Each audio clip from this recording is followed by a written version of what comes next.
السلام علیکم ورحمۃ اللہ وبرکاتہ۔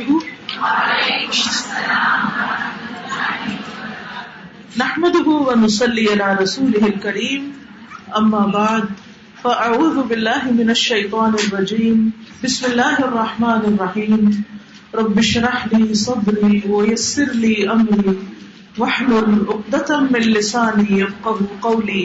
قل هل يستوي الذين يعلمون والذين لا يعلمون۔ طب، علاج معالجے کا بیان۔ یہ صحیح بخاری کی ایک کتاب ہے، ایک چیپٹر ہے جو طب سے متعلق ہے۔ ہمارا دین جو ہے وہ ایک مکمل دین ہے جس میں ہماری آخرت کے ساتھ ساتھ ہماری دنیا کی بھلائی کے لیے بھی ہمیں رہنمائی دی گئی ہے۔ انسان کی اگر صحت اچھی ہو، انسان طاقتور ہو، تو وہ اللہ سبحانہ وتعالیٰ کی عبادت بھی اچھی طرح سے کر سکتا ہے اور اس کے ساتھ ساتھ لوگوں کی خدمت بھی اچھے سے کر سکتا ہے۔ بیمار انسان اپنے آپ کو بھی نقصان دے رہا ہوتا ہے اور دوسروں کو بھی۔ عربی زبان میں طب کا معنی ہوتا ہے جسمانی اور ذہنی علاج، یعنی صرف جسم کا نہیں، مینٹل ٹریٹمنٹ از ویل۔ انسان جب بیمار ہو جاتا ہے تو اس کے لیے لازم ہے کہ وہ اپنا علاج کروائے۔ بیماری کا علاج کروانا سنت ہے، مسنون ہے۔ رسول اللہ صلی اللہ علیہ وسلم کا ارشاد گرامی ہے، اللہ کے بندوں دوا دارو کیا کرو، کیونکہ اللہ نے موت اور بڑھاپے کے علاوہ ہر بیماری کی دوا پیدا کی ہے، لہذا جب کوئی شخص بیمار ہو جائے تو علاج کروانا سنت ہے۔ ایسا کرنا توکل کے خلاف نہیں، یعنی بیماری میں علاج کرانا لازم ہے۔ یہ نہیں سوچنا چاہیے کوئی بات نہیں، بیماری ہے تو خیر ہے، نہیں، بلکہ ہمیں علاج کرواتے رہنا چاہیے۔ بیماری کے موافق اگر دوا مل جائے تو انسان اللہ کی طرف سے صحت یاب ہو جاتا ہے۔ تو انسانی صحت کے بنیادی طور پر 3 اصول ہیں اور ان کا ذکر قرآن مجید میں بھی ملتا ہے۔ پہلی بات یہ ہے کہ انسان کو صحت کی حفاظت کرنی چاہیے۔ مثلا سردی لگنے سے انسان بیمار ہوتا ہے تو سردی سے بچاؤ اختیار کرنا چاہیے۔ کسی خاص قسم کی غذا کھانے سے انسان کی طبیعت خراب ہوتی ہے، وہ اس کے مزاج کے موافق نہیں، تو اس کو اس سے بچنا چاہیے۔ اسی طرح اگر روزہ رکھنے سے بیماری میں اضافہ ہوتا ہے تو پھر انسان کو روزہ رکھنے سے بچنا چاہیے، حالانکہ روزہ رکھنا ایک عبادت ہے۔ اسی طرح اگر سفر کی تھکاوٹ یا اور کوئی کام انسان کی صحت کے لیے نقصان دہ ہے تو ان چیزوں کو چھوڑنا چاہیے۔ اب آپ دیکھیں کہ قرآن مجید میں اللہ سبحانہ وتعالیٰ بیمار کے لیے روزہ چھوڑنے کی رخصت دیتے ہیں۔ سورۃ البقرہ میں اللہ تعالیٰ فرماتے ہیں وَمَنْ كَانَ مَرِيضًا أَوْ عَلَى سَفَرٍ فَعِدَّةٌ مِّنْ أَيَّامٍ أُخَرَ، اور جو بیمار ہو یا کسی سفر پر ہو تو دوسرے دنوں سے گنتی پوری کرے۔ پہلا کیا تھا؟ صحت کی حفاظت۔ دوسرا اصول یہ ہے کہ انسان نقصان دہ چیزوں سے پرہیز کرے، ایسی چیزیں جو انسان کی موت کا باعث ہو، انسان کی بیماری کا باعث ہو۔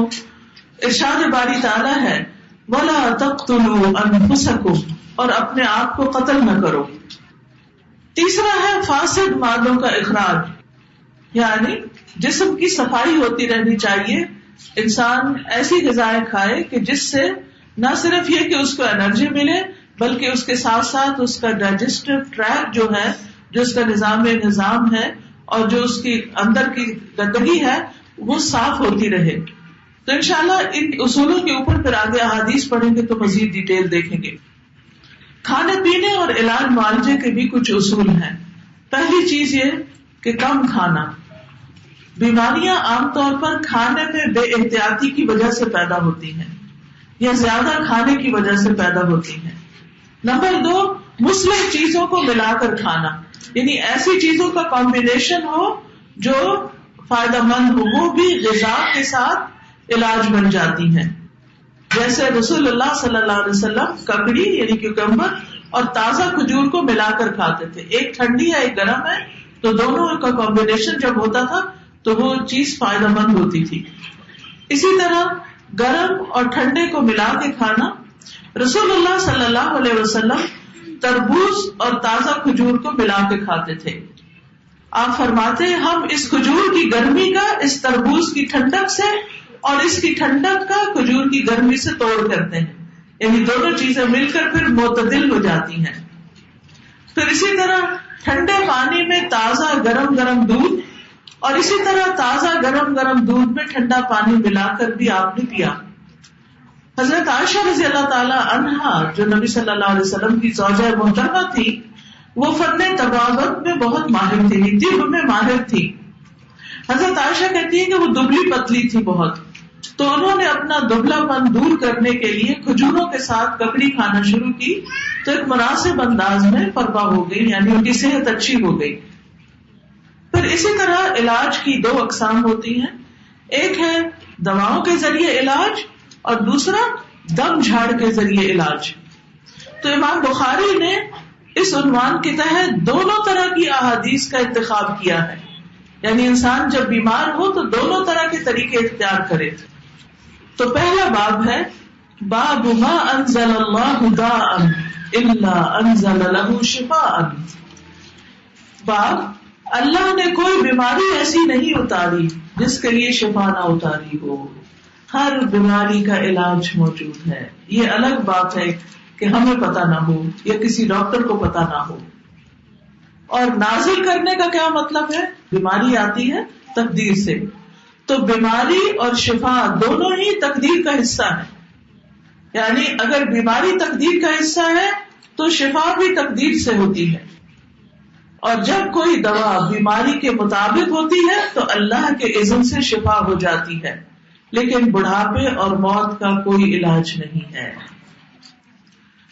حدثنا محمد بن المثنى حدثنا ابو احمد الزبيري حدثنا عمر بن سعيد بن ابي حسين قال حدثني عطاء بن ابي رباح عن ابي هريره رضي الله عنه عن النبي صلى الله عليه وسلم قال ما انزل الله داء الا انزل له شفاء.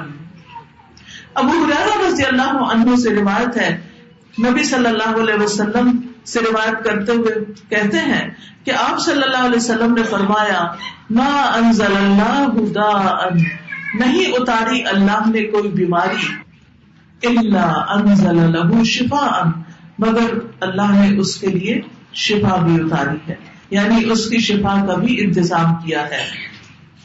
ایک اور روایت میں آتا ہے کہ تم بیماری کا علاج کرو لیکن حرام چیزوں سے دوا نہ کرو، یعنی علاج تو ہے لیکن حرام سے نہیں.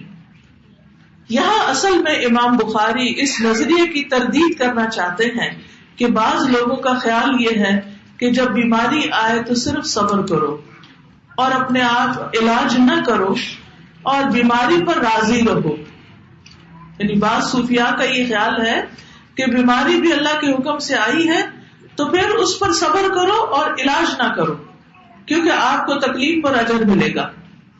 لیکن سنت کی پیروی میں اجر ملتا ہے، دین کی تعلیمات پر عمل کرنے میں اجر ملتا ہے. تو اس لیے یہاں پر آپ دیکھیے کہ رسول اللہ صلی اللہ علیہ وسلم کا یہ فرمانا کہ ہر بیماری کی شفا موجود ہے، دوا موجود ہے، تو پھر بیماری پہ راضی ہو کے بیٹھ نہ جاؤ، علاج کی کوشش کرتے رہو. اور علاج کے لیے ضروری ہے سب سے پہلے کہ بیماری کی تشخیص ہو، ڈائگنوز کی جائے کہ مرض ہے کیا، مرض کیوں ہوا ہے، اور پھر اس کے مطابق علاج کیا جائے. کیونکہ بعض اوقات علاج کرتے ہیں لیکن شفا نہیں ہوتی کیونکہ یہی نہیں سمجھ آتی کہ مسئلہ کیا ہے.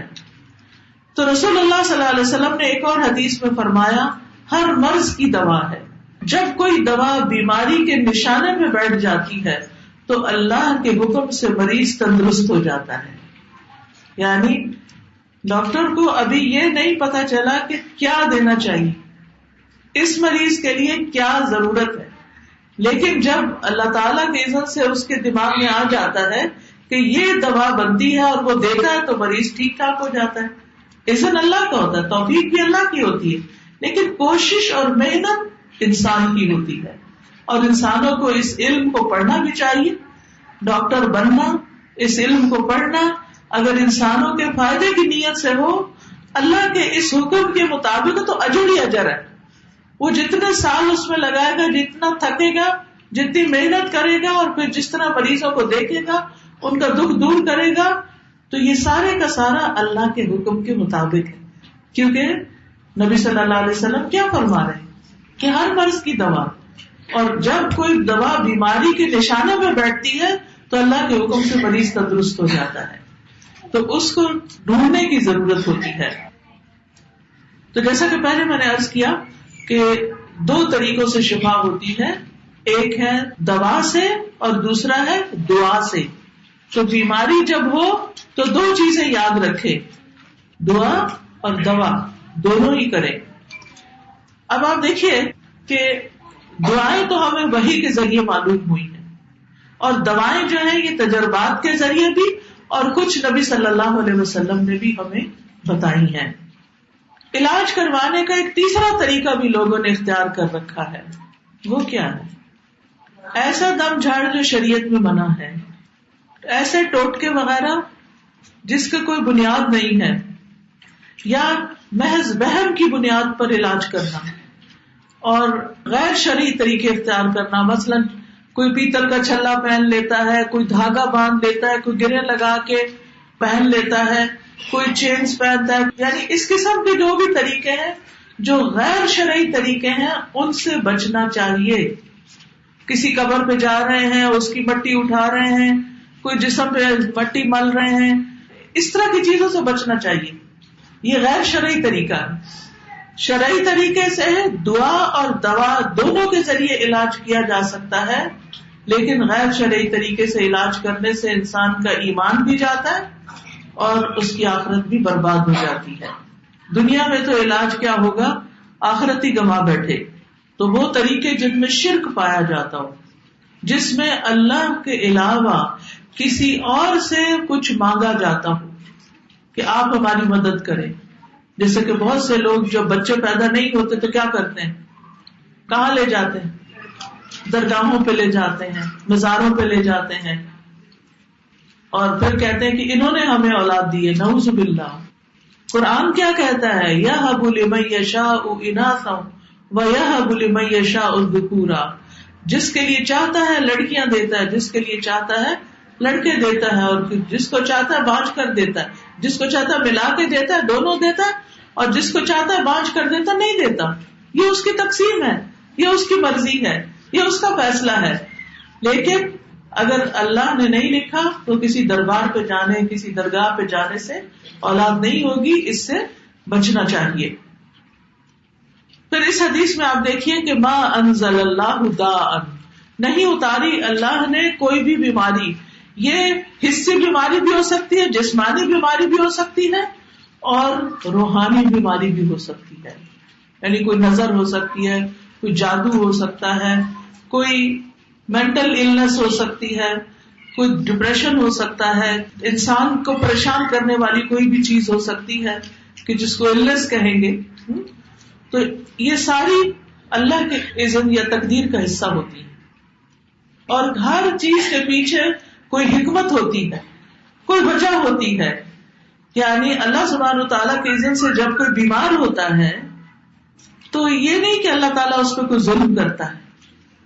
وہ اس لیے ہوتا ہے کہ اللہ تعالیٰ بعض اوقات اس بندے کو گناہوں سے پاک کرنا چاہتا ہے، بعض اوقات اس کے ذریعے سے اس کی آخرت کے درجات بلند کرتا ہے.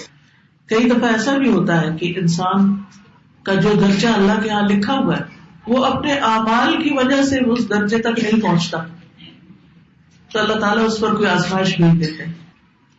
کبھی ایسا ہوتا ہے کسی کو کوئی فریکچر ہو جاتا ہے، کسی کو کوئی ایسی بیماری اچانک آ جاتی ہے، اور وہ پھر اس میں صبر کرتا ہے تو وہ فوراً ایک دم اس کا گریڈ بہت اونچا چلا جاتا ہے جو عبادت سے حاصل ہونے والا نہیں تھا. بعض اوقات انسان جب بیمار ہوتا ہے تو وہ اپنے بارے میں زیادہ سوچتا ہے کہ میں نے کیا کیا گناہ کیے ہیں، میری کیا کیا غلطیاں ہیں. جب انسان صحت مند، انرجیٹک، طاقتور ہوتا ہے تو اس وقت کیا کرتا ہے، بھاگا دوڑا پھرتا ہے، ادھر جاؤ ادھر جاؤ، اس سے گپ شپ، ہنسی کھیل، مذاق، کھانا پینا. اس کو اللہ کی یاد کم آتی ہے. لیکن جب انسان بیمار ہو کے بستر پر پڑ جاتا ہے تو پھر اللہ کی یاد بہت آتی، پھر توبہ استغفار بھی بہت ہوتی، پھر دعائیں بھی بہت ہوتی. تو یہ سب چیزیں اس کے درجے بلند کرنے کا ذریعہ بن جاتی ہیں. پھر آپ دیکھیے کہ جس طرح بیماریاں دو طرح کی ہیں، علاج بھی دو طرح کے ہیں. جیسے شروع سے میں عرض کر رہی ہوں آپ کو، قرآن شفا ہے. قرآن مجید میں اللہ تعالیٰ فرماتے ہیں یا ایھا الناس قد جاءتکم موعظۃ من ربکم وشفاء لما فی الصدور وہدی ورحمۃ للمؤمنین. اے لوگو، بے شک تمہارے پاس تمہارے رب کی طرف سے عظیم نصیحت اور اس کے لیے سراسر شفا جو سینوں میں ہے. دل کی بیماریوں کے لیے خاص طور پر قرآن شفا ہے، اور ایمان لانے والوں کے لیے سراسر ہدایت اور رحمت آئی ہے.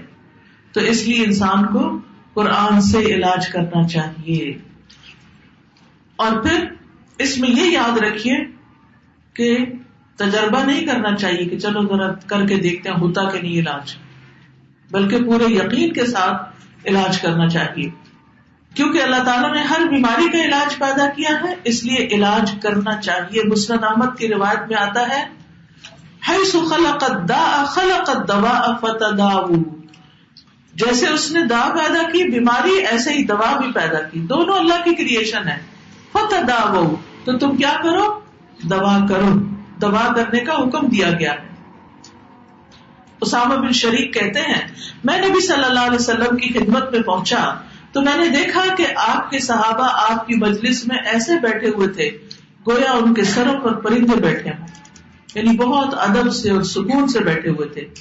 چنانچہ میں نے سلام کیا اور میں بیٹھ گیا. ادھر ادھر سے بدوی لوگ آئے، آرابی.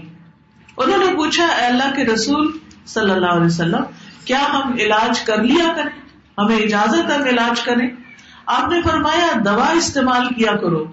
بلا شبہ اللہ نے کوئی بیماری ایسی پیدا نہیں کی مگر یہ کہ اس کی دوا پیدا کی ہے، سوائے ایک بیماری کے بڑھاپے کے، اس کی دوا نہیں ہے کوئی.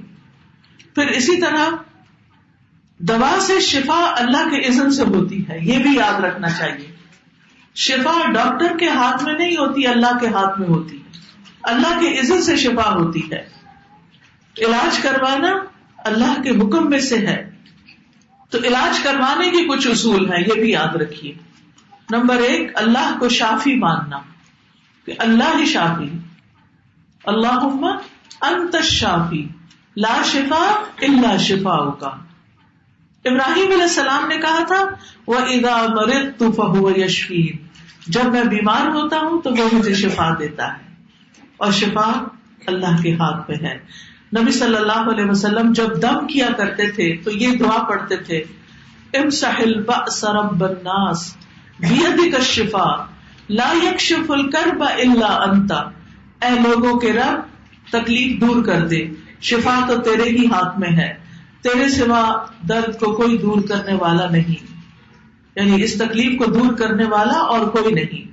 پھر اسی طرح حدیث میں آتا ہے کہ طبیب تو اللہ ہی ہے، یعنی اللہ تعالیٰ کا ایک نام الشافی ہے اور ایک الطبیب بھی ہے. ابو رمفہ کہتے ہیں میرے والد نے رسول اللہ صلی اللہ علیہ وسلم سے عرض کیا مجھے آپ اپنی وہ چیز دکھائیں جو آپ کی پشت پر ہے، یعنی مہر نبوت جو تھی، کیونکہ میں طبیب ہوں. آپ نے فرمایا طبیب تو اللہ ہے بلکہ تو رفیق ہے، یعنی مریض کو تسکین اور دلاسا دیتا ہے. اس بیماری کا طبیب تو وہی ہے جس نے اس کو پیدا کیا ہے. تو اصل طبیب اور علاج کون کرتا ہے؟ اللہ ہی کرتا ہے. اللہ ہی بندوں سے تکلیفوں کو دور کرتا ہے. ایوب علیہ السلام کی بیماری کس نے دور کی تھی؟ اللہ سبحانہ وتعالیٰ نے. وَأَيُّوبَ إِذْ نَادَى رَبَّهُ أَنِّي مَسَّنِيَ الضُّرُّ وَأَنْتَ أَرْحَمُ الرَّاحِمِينَ. اور ایوب علیہ السلام جب اس نے اپنے رب کو پکارا کہ بے شک مجھے تکلیف پہنچی ہے اور تو رحم کرنے والوں میں سب سے بڑھ کر رحم کرنے والا ہے، تو ہم نے اس کی دعا قبول کر لی. کیا دعا کی تھی انہوں نے؟ انی مسنی الضر وانت ارحم الراحمین. تو اللہ تعالیٰ نے ان کی دعا قبول کر لی، بس اس کی جو بھی تکلیف تھی دور کر دی، اور اس کے گھر والے اور ان کے ساتھ اس کی مثل اور عطا کر دیے اپنے پاس سے رحمت کے لیے، اور ان لوگوں کے لیے یاد دہانی جو عبادت کرنے والے ہیں. تو اللہ سبحانہ وتعالیٰ جب انسان مصیبت کے وقت اس کو پکارتا ہے تو اللہ تعالیٰ بندوں سے مصیبت دور کر دیتا ہے. تو سب سے پہلے علاج کرواتے وقت دل میں کیا پکا یقین رکھنا؟ شفا اللہ دیتا ہے. ڈاکٹر ایک وسیلہ ہے، ایک ذریعہ ہے، اس کو بھی یہ توفیق، یہ دماغ، یہ محنت، یہ سب کچھ، یہ سمجھ اللہ نے دی ہے. تو اللہ کے اذن سے شفا ہوگی. دوسری چیز، کتاب اللہ سے علاج کرنا. ہم بعض اوقات صرف دوائیوں پر ڈپینڈ کرتے ہیں، جبکہ اللہ کی کتاب سے بھی شفا حاصل ہو سکتی ہے. سورۃ بنی اسرائیل میں اللہ تعالیٰ فرماتے ہیں وَنُنَزِّلُ مِنَ الْقُرْآنِ مَا هُوَ شِفَاءٌ وَرَحْمَةٌ لِّلْمُؤْمِنِينَ، اور ہم قرآن کے ذریعے سے وہ چیز نازل کرتے ہیں جو مومنوں کے لیے شفا اور رحمت ہے. حضرت عائشہ سے مروی ہے کہ رسول اللہ صلی اللہ علیہ وسلم ایک مرتبہ ان کے پاس تشریف لائے تو ایک عورت حضرت عائشہ کا علاج کر رہی تھی یا آپ کو دم کر رہی تھی. تو آپ نے فرمایا عالجیہا بکتاب اللہ، اس کا علاج کتاب اللہ کے ساتھ کرو، یعنی اللہ کی کتاب میں سے کچھ پڑھ کر اس کو دم کرو جس سے اس کا علاج ہو. اللہ کی کتاب میں وہ کون سا حصہ ہے جس کا نام ہی الشفا؟ ماشاء اللہ، سورۃ الفاتحہ. سورۃ الفاتحہ سے علاج کیا جانا چاہیے، کیونکہ ایک سفر میں صحابہ کرام نے ایک شخص جس کو بچھو نے کاٹ کیا تھا اس پر سورۃ الفاتحہ پڑھ کر دم کیا تو وہ درست ہو گیا. پھر سورۃ البقرہ سے علاج، جیسے جادو وغیرہ کا، نظر کا، رسول اللہ صلی اللہ علیہ وسلم نے فرمایا سورۃ البقرہ پڑھا کرو، کیونکہ اس کا پڑھنا باعث برکت ہے اور اس کو چھوڑ دینا باعث حسرت ہے. اس کے پڑھنے والے پر جادوگر قدرت نہیں پا سکتے. پھر معوذتین سے علاج، رسول اللہ صلی اللہ علیہ وسلم جنوں اور انسانوں کی بری نظر سے پناہ مانگا کرتے تھے، یہاں تک کہ معوذتین نازل ہو گئی. جب یہ صورتیں نازل ہو گئی تو آپ نے ان کو لازم پکڑ لیا اور ان کے سوا دوسروں کو چھوڑ دیا. تو قرآن کے یہ حصے خاص طور پر. پھر اسی طرح آپ نے دیکھی ہوگی کتاب منزل یا رقیہ جس کو بولتے ہیں، ان آیات میں بھی اس طرح کے معنی پائے جاتے ہیں کہ بیماری میں ان کو بھی پڑھا جا سکتا ہے. پھر سنت سے علاج، قرآن سے علاج اور سنت سے علاج. انبیاء علیہ السلام کو قلبی اور روحانی ادویات دی گئی ہیں. ابن قیم کہتے ہیں کہ وہ وہی جو اللہ اپنے نبیوں کو کرتا ہے اس میں ایسی چیزیں ہوتی ہیں جس میں لوگوں کے لیے شفا ہوتی ہے. اس میں وہ دوائیاں بھی ہوتی ہیں جو بیماریوں سے شفا دیتی ہیں. یعنی وہی کے ذریعے صرف ڈوز اینڈ ڈونٹ سے نہیں اترے، اس میں شفا کی باتیں بھی اتری ہیں. وہ کہتے ہیں وہ ایسی ہوتی ہے جن کی طرف بڑے بڑے ڈاکٹروں کی عقل نہیں پہنچ پاتی، اور ان دوائیوں تک ان کے علوم، تجربات اور قیاسات نہیں پہنچ سکتے. اور وہ ادویہ قلبی اور روحانی ہیں. مثلا تھکاوٹ کے علاج کے لیے نبی صلی اللہ علیہ وسلم نے کیا نسخہ بتایا؟ رات کو سوتے وقت پیناڈول لے کے سونا، 33 دفعہ سبحان اللہ، 33 دفعہ الحمدللہ، 34 بار اللہ اکبر. ڈر اور خوف دور کرنے کا نسخہ، جیسے بچے بھی ڈرتے ہیں نا، تو رسول اللہ صلی اللہ علیہ وسلم نے فرمایا جو رات سے خوف کھائے کہ وہ اسے پریشان کرے گی، یا مال خرچ کرنے سے بخل کرے، یا دشمن سے مقابلہ کرنے سے ڈرے، تو چاہیے کہ وہ اس قول کی کثرت کر دے سبحان اللہ و بحمدہ. بس اتنا ہی ہے، سبحان اللہ و بحمدہ.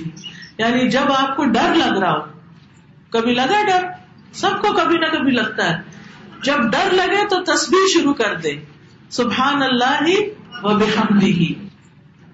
اور اللہ کا ذکر ویسے بھی بچاؤ ہے، یعنی دشمن سے بچاؤ کا ذریعہ ہے. جوڑوں کے درد کا علاج ہر جوڑ کا صدقہ ہے. نبی صلی اللہ علیہ وسلم نے فرمایا تم میں جو کوئی آدمی صبح کرتا ہے اس کے ہر جوڑ پہ صدقہ لازم ہوتا ہے. یعنی صبح ہم جب اٹھتے ہیں تو ہر جوڑ پہ صدقہ واجب ہو جاتا ہے کہ اس کا صدقہ نکالو. ہم عام طور پر صرف پیسے سے صدقہ نکالنا جانتے ہیں اور ہر ایک کے پاس پیسے تو نہیں ہوتے، تو پھر صدقہ کیا کرے؟ اشراق کے نفل، یعنی 2 نفل، ذرا دیر سے پڑھے تو 4، جلدی پڑھے تو اشراق. یہ 2 نفل جو ہیں یہ 360 جوڑوں کا صدقہ ہے. اسی طرح ہر مرتبہ سبحان اللہ کہنا صدقہ ہے، الحمدللہ کہنا صدقہ ہے، لا الہ الا اللہ کہنا صدقہ ہے، اللہ اکبر کہنا صدقہ ہے. تو آپ کیا پڑھ سکتے ہیں؟ ایک تسبیح کر لیں، سبحان اللہ والحمد للہ ولا الہ الا اللہ واللہ اکبر، ٹھیک ہے.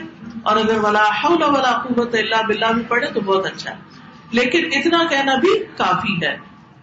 اسی طرح زہریلا جانور اگر کوئی ڈنک مار جائے تو اس کے بارے میں آتا ہے، حضرت علی سے روایت ہے کہ نبی صلی اللہ علیہ وسلم کو بچھو نے ڈس لیا اور آپ نماز پڑھ رہے تھے.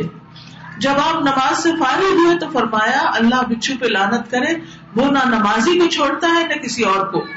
پھر آپ نے پانی اور نمک منگوایا اور آپ اس پر ملتے جا رہے تھے اور یہ صورتیں پڑھ رہے تھے، قل یا ایھا الکافرون، قل اعوذ برب الفلق اور قل اعوذ برب الناس. اس بچھو کی کاٹنے کی جگہ پر پانی اور نمک لگا کے یہ صورتیں پڑھ کے دم کر رہے تھے. تیسری چیز طب نبوی سے علاج کرانا، جس میں سب سے پہلے حجامہ. نبی صلی اللہ علیہ وسلم نے فرمایا اگر تمہاری دواؤں میں کسی میں بھلائی ہے تو پچنا لگوانے میں نہیں، حجامہ کرانے میں یا شہد پینے میں یا آگ سے داغنے میں ہے. اور اگر وہ مرض کے مطابق ہو، یعنی اگر وہ مرض کے مطابق ہو، حجامہ ایسا کیا کہ بیماری کے مطابق ہے پھر علاج فائدہ دے گا. اور میں آگ سے داغنے کو پسند نہیں کرتا. پھر اسی طرح سنن ابی داؤد کی روایت ہے، جس نے چاند کی 17، 19 اور 21 تاریخوں کو حجامہ کرایا اسے ہر بیماری سے شفا ہو جائے گی. پھر کلونجی کے دانوں میں موت کے علاوہ ہر بیماری سے شفا ہے. کلونجی کے تیل پر شرعی دم کر کے اس کو رکھ لیں اور جہاں کہیں تکلیف ہو اس کے اوپر لگائیں اور کھلائیں بھی. اس دفعہ میں نے تجربہ کیا، میں کراچی گئی تو جاتے ہی مجھے رستے میں جیسے ایئرپورٹ سے نکلتے ہی آگے گئی تو مجھے تھوڑا فلو ہو گیا. اور میرا جب ایک دفعہ فلو ہوتا ہے تو بہت ٹائم لیتا ہے اور بہت زیادہ ایک طرح سے مشکل میں ڈال دیتا. تو اللہ نے دل میں ڈالا، میں نے شہد میں کلونجی کا تیل ملایا، مکس کیا اور اس کا تھوڑا تھوڑا لینا شروع کر دیا. الحمدللہ تیسرے دن مجھے اللہ نے آرام دے دیا اور اس کے دوران پڑھاتی بھی رہی، سب کام کرتی رہی. ورنہ میری بیماری میں تو مجھے لازماً لیٹنا پڑتا اور بہت تکلیف ہوتی. لیکن اللہ نے دل میں ڈالا، کیونکہ جب میں وہاں پہنچی تو انہوں نے میرے لیے بالکل فریش کلونجی کا آئل نکلوا کے رکھا ہوا تھا کمرے میں. تو اس میں میری نظر پڑی اور شہد بھی رکھا ہوا تھا، تو ان کو دونوں کو ملایا اور اس سے علاج شروع کر دیا. الحمدللہ کوئی دوا نہیں لینی پڑی، کچھ نہیں، اللہ نے اسی سے شفا دی. کیونکہ شہد میں بھی شفا ہے، کلونجی میں بھی، اور دونوں کو اگر آپ ملا لیں تو پھر نور نلا نور. شہد کے بارے میں قرآن مجید میں آتا ہے فیہ شفاء للناس، کہ جس میں لوگوں کے لیے شفا ہے. رسول اللہ صلی اللہ علیہ وسلم نے فرمایا شفا 3 چیزوں میں ہے، پچنے لگوانے میں، شہد پینے میں اور آگ سے داغ لگانے میں. اور میں اپنی امت کو آگ سے داغ لگانے میں منع کرتا ہوں. پھر آب زمزم کا پانی اس مقصد کے لیے ہے جس کے لیے وہ پیا جائے، یعنی جس نیت سے آپ اس کو پیئیں گے اس میں انشاءاللہ آپ کو فائدہ دے گا. آپ صلی اللہ علیہ وسلم نے فرمایا اس زمین پر، اس پلانٹ پر سب سے بہترین پانی زمزم کا پانی ہے، یہ بھوکے کے لیے کھانا اور بیماری سے شفا ہے. پھر پانی سے علاج. آپ صلی اللہ علیہ وسلم کو جب بخار ہوا تھا تو آپ نے لوگوں کو کیا حکم دیا تھا کہ پانی کا ٹب بھرے اور آپ کے اوپر پھر پانی ڈالا جائے. نبی صلی اللہ علیہ وسلم نے فرمایا جب کسی کو بخار ہو جائے تو 3 رات سحری کے وقت اس پر ٹھنڈا پانی بہایا جائے. سردیوں میں obviously نہیں، لیکن یہ کہ گرمیوں میں ٹھنڈے سے مراد اس زمانے میں فریج نہیں تھے اور نہ فریزر تھے، اس سے مراد یہ ہے کہ جیسے رات کا پانی ہوتا ہے ٹھنڈا. پھر زیتون کا تیل بھی بہت فائدے کی چیز ہے. نبی صلی اللہ علیہ وسلم نے فرمایا زیتون کھاؤ اور اس کو لگاؤ، بے شک یہ مبارک درخت سے ہے. یعنی زیتون پی بھی سکتے ہیں، خصوصاً جن کو ڈرائی کاف ہوتی ہے. اگر تھوڑا سا صبح نہار میں زیتون کے تیل کی چمچی چائے والی اگر پی لے تو الحمدللہ گلے کو سکون بھی ملتا ہے اور خشکی بھی دور ہو جاتی ہے، کھانسی کو بہت فائدہ دیتا ہے. پھر بیری کے پتوں سے علاج، خاص طور پر اگر نظر لگ جائے یا ویسے ہی بیماری ہو کوئی تو بیری کے 7 پتے لے کر تازہ فریش، آپ کے شہر میں بیری ہوتی ہے؟ ہاں، ایک ہوتا ہے بیر نہیں، بیری جو چھوٹے بیر ہوتے ہیں نا اس کے پتے کم از کم 7 پتے لے لیں. اگر زیادہ بھی لے لیں کوئی حرج نہیں, لیکن کم سے کم 7 پتے ہونے چاہیے اس کے. ان کو آپ کوٹ لیں یا پیس لیں. آپ یہ بھی کر سکتے ہیں کہ پلاسٹک کا وہ ہوتا ہے نا لفافہ, اس کے اندر رکھ کے اس کو ڈبل کر کے اس کے اوپر سل کا بٹا جو ہوتا ہے یا کوئی بھی ایسی چیز اس سے آپ مارتے جائیں تو وہ سارا کرش ہو جاتا ہے. اصل میں اس کو کرش کرنا ہوتا ہے پتوں کو. پھر اس کو پانی میں ملا دیں. آپ اس کا جوشاندہ بھی بنا سکتے ہیں, ابال بھی سکتے ہیں, اس سے سارا رس نکل آتا ہے. اور اگر نہیں ابالنا چاہتے تو بھی وہ پانی کے اندر ایسے ہی ہے جیسے آپ لیمو پانی بناتے ہیں نا, تو کچھ لوگ اس میں منٹ پودینہ ڈال دیتے ہیں. تو اسی طرح وہ کچھ اور نہیں ڈالنا, خالی پانی کے اندر پتے کوٹ کے وہ ڈال دینے. اور پھر اس کے بعد اس پر آیت الکرسی, سورۃ الفاتحہ, تینوں کل یہ پڑھ لیں. یعنی سورۃ فاتحہ سے شروع کر لیں, آیت الکرسی پڑھ لیں اور تینوں کل پڑھ لیں. بس اتنا بھی کافی ہے. اور اگر لمبا رقیہ پڑھنا چاہیں تو وہ بھی پڑھ سکتے ہیں. وہ اونچی آواز میں پڑھ کے اس پر دم کر لیں. اسی پانی میں سے 3 گھونٹ پی لیں, 3 سانس جیسے ہوتا ہے نا, پیتے ایک پیتے دوسری دفعہ تیسری دفعہ, صرف نہیں, پیٹ بھر کے پی لیں آپ بے شک. اور یہ بھی ہو سکتا ہے کہ وہ پتے چھوٹے چھوٹے گلے میں آئے تو آپ اس کو چھان کر بھی پی سکتے ہیں. اور باقی جو پانی ہے اس کو زیادہ بالٹی میں ملا کر غسل کر لیں, یعنی نہانے میں اس کو استعمال کر لیں. آپ یہ بھی کر سکتے ہیں کہ جب نہا چکے تو آخر میں سارے جسم کو اس پانی سے دھو لیں. تو یہ بھی جس بیماری کے ختم ہونے کی نیت سے آپ کریں گے, ہر ایک کی بیماری الگ ہوتی ہے نا, تو یہ صرف کسی ایک خاص بیماری کے لیے نہیں, کسی بھی بیماری کے لیے فائدہ مند ہے. اور یہ ان لوگوں کے لیے بھی فائدہ مند ہے جن کو جادو کی وجہ سے, جن ہسبینڈ وائف کے بیچ میں تعلقات ٹھیک نہ ہوں اور ان کو مشکل پیش آ رہی ہو. کوئی بات نہیں, کچھ نہیں ہوتا, کیونکہ وہ تو یعنی قرآن تو بیچ میں نہیں آیا نا, وہ تو اس کا اثر آیا. پھر اسی طرح جنگلی بکری کے گوشت سے علاج, پھر عود ہندی سے, پھر تلبینہ, مہندی. نبی صلی اللہ علیہ وسلم کو اگر کہیں زخم ہوتا یا کانٹا چبھ جاتا تو آپ زخم والی جگہ پر مہندی لگا لیتے تھے, تو اس سے وہ اس کو صاف کر دیتی. لیکن ممنوع ہے کچھ علاج جیسے شرکیہ دم, شرکیہ چیزیں. پھر اسی طرح حرام ادویات, حرام میں شفا نہیں, حرام بذات خود بیماری کا باعث ہوتا ہے. آپ میں سے کس کس نے حجامہ کرایا کبھی؟ بہت سے لوگوں نے نہیں کرایا. پتا ہے حجامہ کیا ہوتا ہے؟ ڈاکٹر نفیسہ ہمارے بیچ میں آج موجود ہے, یہ حجامہ کرتی ہیں, سرٹیفائڈ پریکٹیشنر ہے حجامہ کی. السلام علیکم. Hijama is a divine prescription that was given to Rasul sallallahu alaihi wasallam when he went on Mi'raj. It's a holistic health module, and Rasul sallallahu alaihi wasallam, he himself got it done on himself. It addresses physical diseases, spiritual diseases, psychological, mental. It addresses all types of diseases. And alhamdulillah, it has no side effects. It is only beneficial. I have had patients who are doctors, professors from America. I have had patients from all over the world who have come for treatment. And alhamdulillah, they have all been satisfied. Lots of them were ladies who had hormonal disturbances and they were not getting pregnant. After hijama, they all got pregnant. And hijama addresses the circulatory system, the nervous system.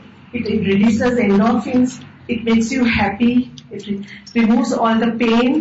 And also it causes lymphatic drainage, circulation improves. There is one doctor called David Parker, and he saw his Yemeni doctor in London. He was doing hijama and throwing blood. So he told his friend, why are you throwing blood? He said, this is all toxic blood that I'm throwing. Hijama detoxifies your body.